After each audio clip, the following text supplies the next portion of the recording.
Hello everybody, welcome to my channel Smart Teaching by Master Amit. Welcome students, today I am discussing about block writing. Block writing এর ব্যাপারে ইন্টারনেটে ইউটিউবে বিভিন্ন রকম নিয়ম দেখানো হচ্ছে।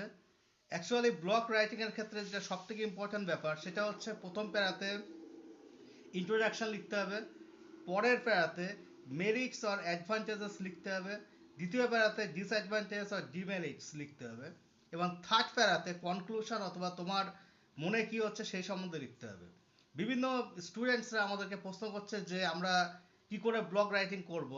তোমরা জানো ক্লাস 12-এর ফোর্থ সেমিস্টার যেটা আছে ব্লগ রাইটিং 5 নাম্বার রাখা হয়েছে।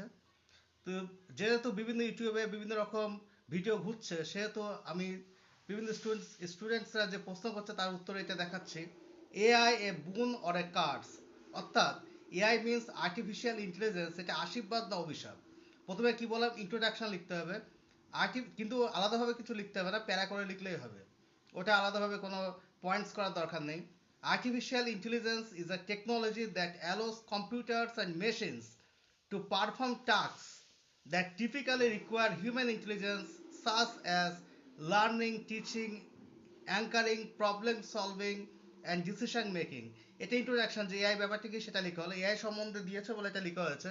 যদি অন্য কিছু সম্বন্ধে দেয়, তোমরা প্রথমে ইন্ট্রোডাকশন, সেই ব্যাপারটা কি সেটা লিখতে হবে, সেই জিনিসটা কি সেটা লিখতে হবে, তারপর তার সুবিধা অসুবিধা লিখতে হবে। দ্বিতীয় প্যারাতে তার সুবিধা কি আছে, তার মেরিটস বা অ্যাডভান্টেজেস কি আছে সেটা লিখতে হবে। যেমন এখানে আমি লিখেছি AI makes everyday task easier, it improves health care and education, it minimizes human error.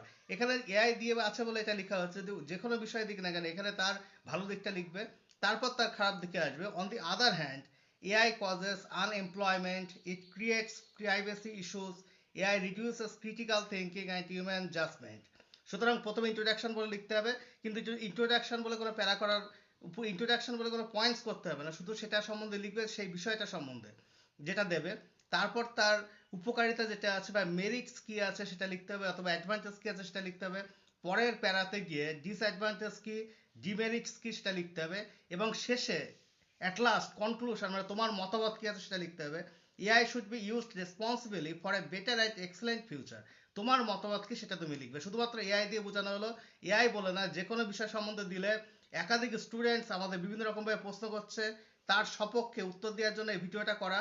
প্রথমে ইন্ট্রোডাকশন করবে, মানে পয়েন্টস করে লিখতে হবে না, ইন্ট্রোডাকশন বলতে যেটা ব্যাপার সেটা লিখবে যার সম্বন্ধে দিয়ে আছে। তার পরেরটা কি করবে, তার অ্যাডভান্টেজ, তার সুবিধা বা সুবিধা কি আছে, তার মেরিটস কি আছে সেটা লিখবে।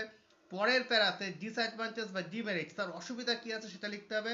একদম লাস্ট প্যারাতে গিয়ে তোমরা তার কনক্লুশন, সেটা তোমার মতে কি মনে হচ্ছে। শুধু এখানে এআই দিয়ে আছে বলে এআই লিখতে হবে তা নয়, যে বিষয় সম্বন্ধে দেবে তোমার মতামত কি সেটা লিখবে। আশা করি তোমরা বুঝতে পেরেছো। যদি কোনো অসুবিধা হয় তোমরা আমাকে কমেন্টস করবে, আমি অবশ্যই জানিয়ে দেবো। Thank you everybody.